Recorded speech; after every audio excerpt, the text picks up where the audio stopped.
Assalamualaikum warahmatullahi wabarakatuh.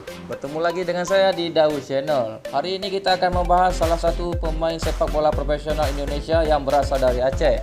Ia adalah Julfiandi, merupakan pemain timnas Indonesia U23 di Asian Games 2018. Namanya mencuat saat membela timnas Indonesia U19 di bawah asuhan Indra Safri. Pemain asal Aceh itu memulai karir di klub PSSB Birun tahun 2013 hingga tahun 2014. Baru setelah ia mengantarkan timnas U19 tahun 2013 lalu, Persebaya langsung merekrutnya.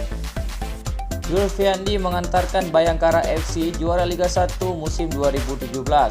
Torehan itu tentu menjadi momen yang begitu dinanti-nantikan. Julfiandi kemudian ditarik Rahmat Darmawan ke Sriwijaya FC menjelang Liga 1 2018 bergulir. Dan kini Julfiandi resmi memperkuat Madura United pada musim 2019-2020.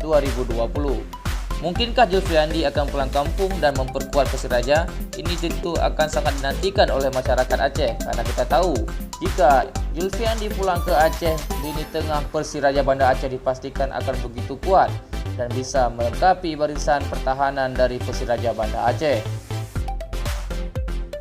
Pemain kelahiran Birun 1 Juli 1995 ini yang memiliki tinggi badan 179 cm sangat dirindukan oleh masyarakat Aceh. Namun, mungkinkah bahwa Julfiandi akan pulang ke Persiraja Banda Aceh karena mengingat sisa kontraknya yang masih lumayan lama bersama Madura United?